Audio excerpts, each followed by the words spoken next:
Assalamualaikum warahmatullahi wabarakatuh, rekan-rekan mahasiswa sekalian.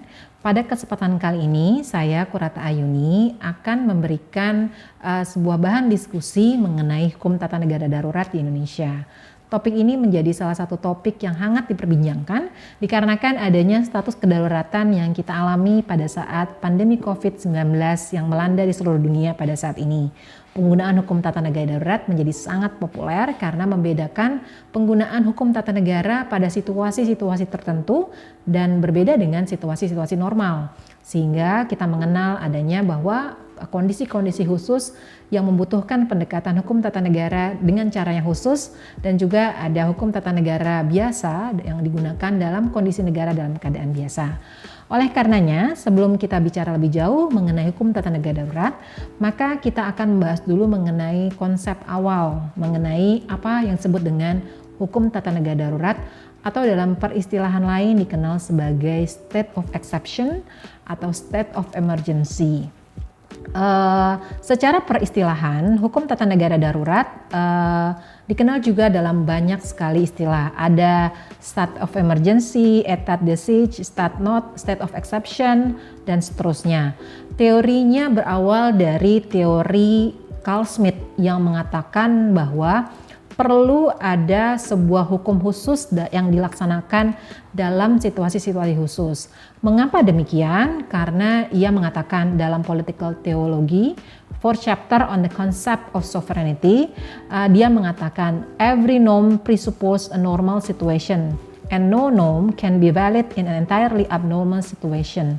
As long as a state is a political entity, this requirement for internal peace compels in its critical situation to decide also upon the domestic enemy. Jadi, Carl Schmitt ini menyatakan bahwa pendekatan-pendekatan hukum normal itu hanya bisa dalam kondisi yang normal. Sedangkan dalam kondisi-kondisi yang abnormal perlu pendekatan-pendekatan khusus. Begitu kata Carl Schmitt. Nah, mengapa Carl Schmitt menjadi pembukaan teori yang saya bahas pada kesempatan kali ini?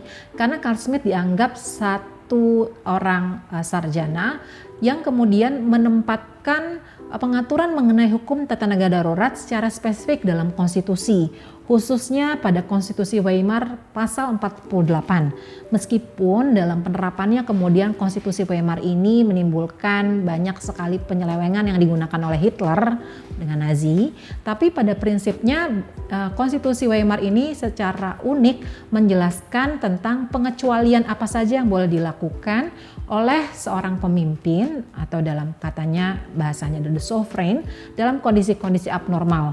Hak-hak apa saja yang boleh dilanggar dalam situasi-situasi darurat, dan dia menyebutnya sebagai konsep state of exception. Nah, di Indonesia konsep mengenai state of exception ini diatur di dalam Undang-Undang Dasar Republik 1945. Tepatnya ada pada pasal 12 Undang-Undang Dasar. Jadi konsep utamanya adalah ada pada ketentuan yang menyatakan bahwa Presiden menyatakan keadaan bahaya. Syarat-syarat dan akibatnya keadaan bahaya ditetapkan dengan undang-undang. Nah, ketentuan ini yang kemudian menurut Prof. Jimli menjadi kunci dari penerapan atau aktivasi hukum tata negara darurat di Indonesia. Dan selain itu, Prof. Jimli juga memperkenalkan pasal lain yang juga dianggap sebagai hukum darurat, yaitu adalah pasal 22 Undang-Undang Dasar 1945 yang menyatakan bahwa dalam hal ihwal kegentingan yang memaksa, Presiden berhak menetapkan peraturan pemerintah sebagai pengganti undang-undang atau yang kita kenal dengan Perpu. Nah, pasal 12 dan pasal 22 ini sering diasosiasikan sebagai sebuah produk hukum atau pendekatan yang bisa dilakukan oleh kepala negara atau presiden di Indonesia dalam menghadapi kedaruratan. Nah, mengapa sih hukum tata negara darurat itu lahir? Hal ini disebabkan karena memang ada kebutuhan untuk mempertahankan kondisi-kondisi negara dalam situasi yang tidak normal atau situasi yang genting, sehingga perlu pendekatan-pendekatan yang juga berbeda dengan kondisi tata negara pada umumnya. Nah, Prof. Jimli mengatakan ya secara teoritis bahwa HTN darurat adalah keadaan bahaya yang tiba-tiba mengancam ketertiban umum yang menuntut negara untuk bertindak dengan cara-cara yang tidak lazim menurut aturan hukum yang berlaku dalam keadaan normal. Jadi contohnya sama seperti ketika ambulans dia menyalakan sirine, maka dia boleh menerobos lampu merah. Mengapa ambulans boleh melakukan itu? Karena konteksnya adalah dalam keadaan darurat atau dalam keadaan emergency. Jadi dalam keadaan emergency presiden boleh tuh misalnya membatasi hak asasi manusia orang secara terbatas, tapi harus dideklarasikan terlebih dahulu. Kemudian juga bisa memberikan pendekatan-pendekatan hukum misalnya yang berbeda dengan keadaan hukum yang normal. Melarang orang untuk keluar rumah dalam kondisi COVID-19, misalnya melarang orang untuk pergi beribadah karena dianggap akan menimbulkan kerumunan yang menyebabkan adanya penyebaran virus tertentu. Nah, Herman Sihombing juga menyatakan HTN darurat adalah rangkaian peranata dan wewenang negara secara luar biasa dan istimewa untuk dalam waktu yang sesingkat-singkatnya dapat menghapuskan darurat atau bahaya yang mengancam ke dalam kehidupan biasa menurut perundang-undangan dan hukum yang umum dan biasa. Nah, kedua dari scholar ini, para Profesor Jimli maupun Bapak Herman Sihombing menyatakan bahwa hukum tata negara darurat itu adalah sebuah hukum luar biasa dalam kondisi luar biasa. Jadi memang ada pendekatan-pendekatan yang dibutuhkan yang sebenarnya dalam kondisi normal tidak boleh dilakukan. Tetapi ini karena kondisinya adalah bahaya menurut pasal 12 atau genting dan memaksa, maka diperbolehkan melakukan tindakan-tindakan yang luar biasa tersebut. Mengapa konsep ini ada? Beberapa belakangan mungkin rekan-rekan mahasiswa sering ya mendengar perdebatan antara Prof. Jimli dengan Profesor Mahfud MD ya, yang mengatakan bahwa apakah betul salus populi suprema et sola lex esto, keselamatan adalah utama bagi sebuah negara gitu ya, mendahulukan keselamatan itu menjadi sebuah prinsip di mana boleh bertentangan dengan konstitusi. Nanti rekan-rekan bisa searching ya di media sosial dan seterusnya. Perdebatan itu menjadi menarik karena ada juga adagium yang dikenal dengan necessitas non habet legem. Artinya dalam kedaruratan tidak mengenal hukum. Tapi apa betul bahwa dalam kondisi darurat tidak ada hukum yang berlaku, boleh sebebas-bebasnya? Maka hal ini sebenarnya yang kemudian dikatakan oleh Carl Smith dalam political theology. Ia mengatakan bahwa all law is situational law. Jadi hukum itu situasional. Apabila kita bicara mengenai hukum darurat, maka dia berlaku dengan keadaan-keadaan tertentu, dengan syarat-syarat tertentu. Nah, apa sih sebenarnya standar dari internasional mengenai hukum tata negara darurat? Ketentuan mengenai hukum tata negara darurat itu secara internasional juga memang ada. Bukan berarti maksud memberikan sebuah membatasi keleluasaan, tapi dia juga memberikan batas-batas, bukan memberikan guidance ya, atau misalnya jalur yang sebenarnya harus dilakukan dalam sebuah kedaruratan agar kedaruratan tersebut tidak diaplikasikan secara sewenang-wenang atau menghasilkan abuse of power. Bisa dilihat di International Covenant on Civil and Political Rights atau yang kita kenal dengan Covenant Internasional Hak Sipil dan Politik dalam pasal 4 ayat 1 dinyatakan dalam keadaan darurat yang mengancam kehidupan bangsa dan keberadaannya yang telah diumumkan secara resmi, ini saya garis bawahi ya, diumumkan secara resmi, negara-negara pihak Covenant dapat mengambil langkah-langkah yang mengurangi kewajiban-kewajiban mereka berdasarkan Covenant ini, sejauh memang sangat diperlukan dalam situasi darurat tersebut, sepanjang langkah-langkah tersebut tidak bertentangan dengan kewajiban-kewajiban lainnya berdasarkan hukum internasional dan tidak mengandung diskriminasi semata-mata berdasarkan atas ras, warna kulit, jenis kelamin, agama, bahasa, atau asal-usul sosial. Jadi hukum internasional pun memahami bahwa ada hukum darurat atau dalam keadaan darurat. Dan syarat pertama adalah dia harus diumumkan secara resmi atau yang disebut dengan harus ada deklarasi. Sehingga orang-orang memahami bahwa ini ada hukum darurat dalam keadaan darurat. Yang kedua, bahwa boleh mengurangi kewajiban-kewajibannya, namun tetap ada yang tidak boleh dikurangi, yaitu kewajiban-kewajiban yang misalnya non-derogable rights atau yang tidak boleh mengandung diskriminasi berdasarkan atas ras, warna kulit, jenis kelamin, bahasa, agama, atau asal-usul sosial. Oleh karenanya, meskipun hukum darurat membutuhkan tindakan yang luar biasa, tetap hukum darurat itu membutuhkan patokan-patokan yang dimana harus menjamin hak asasi manusia. Dan oleh karenanya, beberapa perangkat perundang-undangan juga membatasi hal tersebut. Jadi menurut Prof. Jimli Asidiki ada syarat pemberlakuan hukum tata negara darurat. Pertama adalah bersifat sementara waktu. Keadaan bahaya tidak boleh berlaku secara permanen. Yang kedua dimaksudkan dengan tujuan mengatasi keadaan krisis. Tindakan-tindakan penyimpangan dan konstitusi yang dilakukan oleh pemerintah selama keadaan bahaya haruslah demi mengatasi keadaan krisis. Ketiga, dengan maksud dikembalikannya kehendak normal sebagaimana biasanya guna mempertahankan hak-hak asasi manusia yang bersifat fundamental, dan setelah krisis selesai, sistem hukum yang berlaku haruslah dikembalikan ke dalam keadaan semula. Ini merupakan syarat-syarat pemberlakuan HTN darurat menurut Prof. Jimli Asidiki. Sehingga darurat itu harus jelas batasannya. Tidak boleh berlaku berpanjang-panjang karena memberikan sebuah kesempatan untuk melakukan penyimpangan dari hukum yang seharusnya.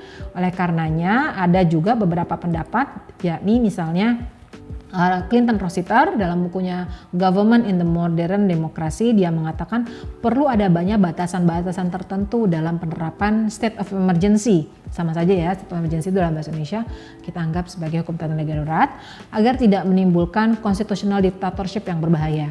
Mengapa disebut constitutional dictatorship yang berbahaya? Karena sebenarnya seorang pemimpin dalam keadaan darurat diberikan, sebuah pemerintahan dalam keadaan darurat diberikan kekuasaan yang cukup besar untuk melakukan tindakan-tindakan yang dalam keadaan normal tidak boleh dilakukan. Tapi dalam keadaan darurat dia bisa menerobos beberapa hukum-hukum tertentu tanpa mengurangi hak-hak asasi yang memang sudah ditentukan dalam Covenant yang tadi saya sebutkan. Dan juga pendapat dari Oliver Butt yang mengatakan bahwa di satu sisi HTN darurat menegasikan keberlakuan hukum dan norma-norma perundang-undangan disebabkan kebutuhan untuk menjamin perlindungan dan kedaulatan negara. Namun di sisi lain penegasan hukum tersebut merupakan bentuk pelanggaran hukum dan asasi yang beberapa diatur dalam konstitusi. Nah, dia menegaskan bahwa perlunya batasan-batasan ini diatur di dalam konstitusi.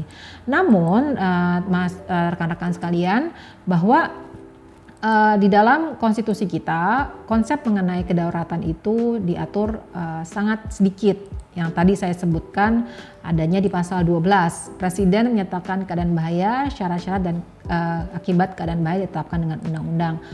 Kemudian pasal 12 itu melahirkan melahirkan sebuah undang-undang yang sampai hari ini belum dicabut, yaitu adalah Undang-Undang Keadaan Bahaya yang merupakan awalnya Perpu Undang-Undang 23 PRP 1959, dan undang-undang ini meskipun sudah lama sekali ada, sampai hari ini belum dicabut. Nah, undang-undang ini menentukan adanya 3 darurat ya. Pertama adalah darurat sipil, yang kedua juga ada darurat militer, yang kedua adalah darurat perang. Hal ini terjadi karena kan memang pada masa itu masih banyak sekali pemberontakan-pemberontakan dan juga kemudian invasi-invasi dari penjajah yang ingin kembali menjajah Indonesia. Namun apabila kita kaitkan dengan hari ini, mungkin tentunya akan menimbulkan banyak sekali polemik karena pada ketentuan Undang-Undang tentang Keadaan Bahaya PR23 PRP 1959 ditentukan bahwa mengenai keadaan bahaya tersebut tidak dapat diuji oleh hakim, tidak dapat diuji oleh pengadilan. Karena pada masa itu memang Presiden adalah bertanggung jawab langsung kepada MPR. Pada masa itu ketentuannya demikian. Banyak yang mengatakan bahwa memang perlu ada pengaturan lebih lanjut mengenai Undang-Undang Keadaan Bahaya. Namun Prof. Jimli dalam bukunya Hukum Tata Negara Darurat di Indonesia, beliau juga menyebutkan bahwa ada juga penggunaan hukum tata negara darurat yang sangat mirip dengan hukum yang ada di Indonesia. dengan keadaan bahaya namun dia tidak menggunakan pasal 12, yaitu misalnya adalah undang-undang tentang kedaruratan kesehatan masyarakat, undang-undang konflik sosial, kemudian ada juga undang-undang tentang penanggulangan bencana. Nah, ini adalah undang-undang, beberapa contoh undang-undang yang memang sebenarnya ciri khasnya sangat darurat karena memberikan berbagai bentuk keleluasaan bagi negara untuk menyimpangi hukum pada masa normal karena terjadinya situasi tertentu. Contohnya adanya bencana, konflik sosial maupun kedaruratan kesehatan seperti yang terjadi dalam kasus COVID-19 hari ini. Nah, Prof. Jimli juga menyatakan bahwa dalam penggunaan Perpu itu bisa dalam dua hal ya. Pertama adalah dalam keadaan mendesak atau kegentingan yang memaksa, dan itu bisa digunakan dalam hukum tata negara darurat atau dalam hukum biasa apabila memang hukumnya tidak cukup dan dibutuhkan karena membutuhkan perundang-undangan lama, maka dibutuhkan kemendesakan untuk keberadaan sebuah norma baru. Namun kita bisa lihat putusan MK nomor 138 tahun 2009 yang menyatakan Perpu itu lahir dalam 3 kondisi. Pertama, adanya keadaan yaitu kebutuhan mendesak untuk menyelesaikan masalah hukum secara cepat berdasarkan undang-undang. Kedua, undang-undang yang dibutuhkan tersebut belum ada sehingga terjadi kekosongan hukum, atau ada tetapi undang-undang tidak cukup memadai. Atau yang ketiga, kekosongan hukum tersebut tidak dapat diatasi dengan cara membuat undang-undang secara prosedur biasa karena akan memerlukan waktu yang cukup lama, sedangkan keadaan yang mendesak tersebut perlu kepastian untuk diselesaikan. Nah, berarti ada banyak sekali ini ya kebutuhan kita dalam menghadapi kedaruratan. Bukan hanya karena kita menghadapi COVID-19, tapi juga karena Indonesia merupakan salah satu negara yang banyak sekali bencananya. Nah, oleh karenanya kajian mengenai hukum tata negara darurat ini menjadi menarik untuk dikaji oleh rekan-rekan sekalian. Meskipun demikian, perlu ada penguatan check and balances dalam kondisi-kondisi darurat, sehingga apabila memang ada ketentuan yang misalnya boleh menyimpangi produk perundang-undangan tertentu atau norma-norma tertentu di dalam pelaksanaan sebuah kedaruratan, maka hal tersebut harus terlebih dahulu dinyatakan dengan tegas sehingga kesewenang-wenangan atau penyimpangan itu tidak kemudian dilegitimasi dengan adanya kedaruratan. Saya pikir begitu pengantar pada kesempatan kali ini. Mudah-mudahan hal ini bisa dieksplorasi dengan sesi diskusi yang setelah ini akan dilaksanakan di Google Classroom masing-masing. Terima kasih atas perhatian dari rekan-rekan semua, dan jangan lupa untuk lebih lanjutnya membaca buku Profesor Jimli Asidiki. Salah satu yang menurut saya adalah satu-satunya buku paling modern di Indonesia mengenai hukum tata negara darurat dan paling komprehensif mengenai hukum tata negara darurat. Saya Kurata Ayuni, mohon maaf apabila ada yang kurang berkenan. Terima kasih, kita bertemu lagi di lain kesempatan. Wassalamualaikum warahmatullahi wabarakatuh.